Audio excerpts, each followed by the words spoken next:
பிரியமானவர்களே, தேவனாகிய கர்த்தர் சொல்லுகின்றார், விசுவாசத்தில் நீங்கள் ஓடுகின்ற ஓட்டத்திற்கான பலனை நீங்கள் பெற்றுக்கொள்ளப் போகின்றீர்கள். எனவே ஓட்டத்தை நிறுத்தாமல் தொடர்ந்து ஓடுங்கள். 1 கொரிந்தியர் 9:24 ஒரு பகுதியை நான் வாசிக்கிறேன். நீங்கள் பெற்றுக்கொள்ளத்தக்கதாக ஓடுங்கள். உங்கள் விசுவாச ஓட்டத்திலே, இலக்கை நோக்கிய பயணத்திலே ஏதோ ஒரு நன்மையை, ஏதோ ஒரு ஆசீர்வாதத்தை, சுதந்திரத்தை நீங்கள் அடைய வேண்டும், பெற்றுக்கொள்ள வேண்டும் என்று பயணித்துக் கொண்டிருக்கின்றீர்கள், ஓடிக்கொண்டிருக்கின்றீர்கள். கர்த்தராகிய தேவன் சொல்கிறார், நீங்கள் தொடர்ந்து ஓட ஆரம்பியுங்கள், நிச்சயமாகவே அதை நீங்கள் பெற்றுக்கொள்வீர்கள்.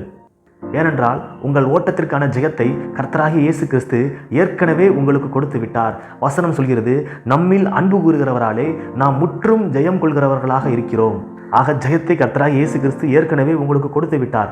அந்த கொடுத்து விட்ட ஜெயத்தை பெற்றுக்கொள்ள நாம் ஓட வேண்டும். என்றைக்குமே சத்ரு நீங்கள் பெற்றுக்கொண்ட வெற்றியை அடைய விடாமல் செய்வதற்கு செய்கிற முதல் காரியம் என்னவென்றால், உங்களை சோர்வடைய செய்து, உங்களை முடங்க செய்து, உங்களை ஓட விடாமல் தடுப்பதுதான். எனவே எதிர்மறையான சூழ்நிலையை கண்டு, கரடுமுரடான பாதையை கண்டு நீங்கள் சோர்ந்து போகாதீங்க, முடங்கி போகாதீங்க.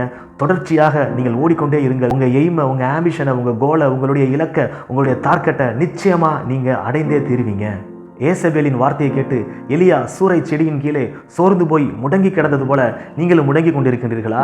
எழுந்து ஓட ஆரம்பியுங்கள். நீங்கள் நிச்சயமாகவே வெற்றியை பெற்றுக்கொள்வீர்கள். நீங்கள் அடைய வேண்டிய ஆசீர்வாதத்தை, நன்மையை, சுதந்திரத்தை, மேன்மையை, உயர்வை, பலத்தை, சுகத்தை, ஆரோக்கியத்தை, நீடிய ஆயுளை, என்னென்ன காரியங்களை நீங்கள் எதிர்பார்த்து கொண்டிருக்கிறீர்களோ உங்களுடைய ஓட்டத்தின் முடிவிலே அதை நிச்சயமாக பெற்றுக்கொள்வீர்கள். பிலிப்பியர் 2:14 அப்போஸ்தலனாகிய பவுல் சொன்னது போல, நான் வீணாக ஓடினதும் இல்லை, வீணாக பிரயாசப்பட்டதும் இல்லை. எனவே உங்களுடைய ஓட்டம் வீணாக போகாது, உங்களுடைய பிரயாசம் வீணாக போகாது. நீங்கள் அடைய வேண்டியதை அடைவீர்கள், பெற வேண்டியதை பெற்றுக்கொள்வீர்கள். எனவே பெற்றுக்கொள்ளும் வரை தொடர்ச்சியாக விசுவாசத்திலே ஓடிக்கொண்டே இருங்கள். ஜெயம் உங்களுடையது. ஆமென். ஹல்லேலூயா.